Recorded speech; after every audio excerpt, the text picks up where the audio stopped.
Hey, Coach, it's David Hudd. I'll start it off. Just any updates, injury-wise, good, bad, and different heading into Thursday? Not really. I mean, we're still kind of where we were the other day. So we're lean. We could have a pretty good offensive football team. Probably could beat a lot of people with the guys that are out. Got offensive line. I was looking at it today. You got Bockhorse and John Williams and Dietrich and T.O. and somebody else I'm forgetting there. Bockhorse, Dietrich, T.O., John Williams, and one other. Taquan. That's who it is. They got 5 linemen. Galloway at tight end. We got Lynn J. and Dukes at running back. We got J. Ross and Ladson and then Gata and Will Taylor and Spector. So we'll put Will Taylor at quarterback and we'll have a whole offense. That'd be a pretty good offense right there. But other than that, we're all right. Dabo, this is Larry. Any feel for Taisun? I guess the same as it was yesterday. He's questionable. He was better.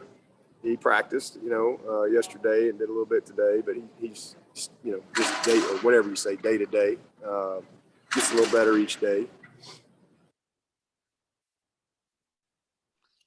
The sight of Justyn and Frank and Joseph on the sideline kind of as a flashback to last year. And it seems like coming into the year, one of the biggest sources of optimism was, hey, we had a horrible run of injuries last year and we're not going to have to go through anything like that again. How do you make sense, or can you make any sense of how bad this has been injury wise this year? No, I've never, last year, it was, you had some injury stuff, but you had COVID and you had quarantine. That was the bigger issue. You had guys that would have to quarantine, and it wasn't necessarily even be anybody on the team. It could be somebody else if they were around.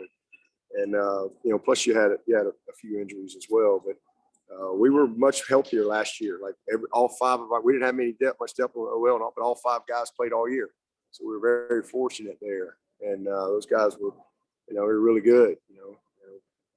Carmen was a heck of a player. Kay did a heck of a job for us, and so definitely missed some of those guys that were in there for sure. And obviously Bach's out now, but just for 13 years we've been. I mean, everybody has an injury here or there, but we've been a very healthy team for 13 years. I guess this is just kind of our year where it all piles up. I've never. Like I said, that group I just called out, that'd be a pretty good offense. Yes, a lot of people, not many people, and that's what I'm proud of this team is they've continued to find a way, and that's what we got to keep doing. So, fortunately for us, we've been a much healthier defense. From a season type standpoint. Obviously, Brzee is out, and Xander's has been out all year. And then Foster, was able to play some. So that's been a positive. Hey, Dabo, it's Davis Potter with the Clemson Insider. Is Ross going to go ahead and go through with the surgery tomorrow? Has that been determined? Yeah, that's the plan. Okay. That's the plan. Get him well, and it's not going to take long for him to get back, well. We'll see where he is. I don't know that he can play in the bowl game or not, but definitely, be ready to train and do what he needs to do for the combine. So be ready to roll. Okay. So has he made a decision as to whether or not he would come back for another season, or is he going to leave? He doesn't need another season here. He's going pro. He's going to be a great one, and he's more than ready. He'd been ready last year. He had not gotten hurt.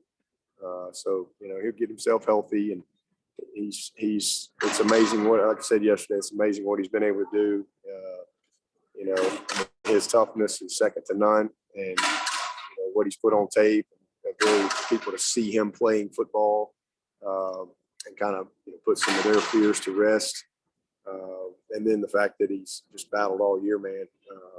And, you know, really that's the one thing I can say, that his last play of his career is the epitome of Justyn Ross. I mean, just tough and fighting for every ounce. You know, that's really what I'm always have etched in my mind. You know, just he fought to get back, and you know, just fighting for everything he could get right there on that play. Hey, Dabo, this is Anna from Clemson 24/7. I know you said earlier this week winning the line of scrimmage would be significant key. I think his name's Zach Tom, the left tackle. Is he one of the more talented left tackles I guess you guys have faced this season? Yeah, he's a big athletic kid. You know, he's a good player. Their whole group. I mean, this is, you know, probably at this point for sure with 10 games. And they've already played a ton. There's a lot of starts already in that group coming back into this year, but this is the most cohesive group and that we've played. These guys are a well-oiled machine and you know, just a ton of experience, all on the same page, really understand what they're doing. But yeah, he's a good one. He's a long athletic kid.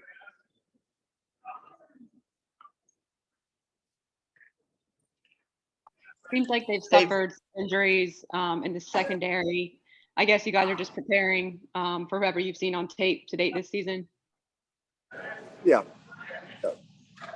They do what they do regardless of who's out there. And they got a bunch of good players.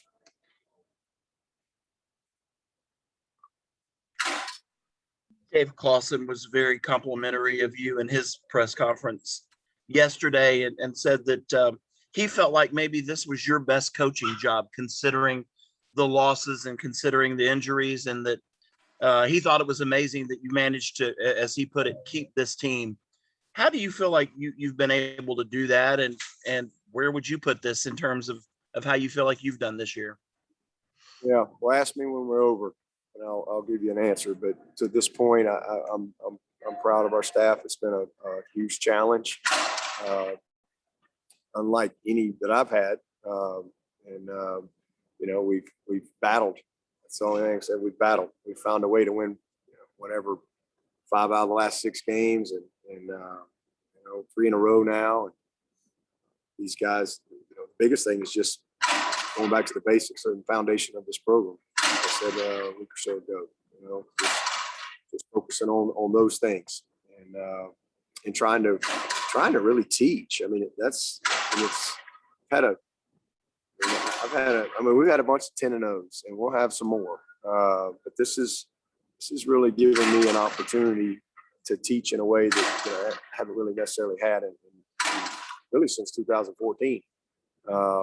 And it's been fun and to see these guys grow. And, you know, these seniors, for example, they've never really been through this. So I've had a chance to really coach and teach them in a different way too, as they get ready to head off into life.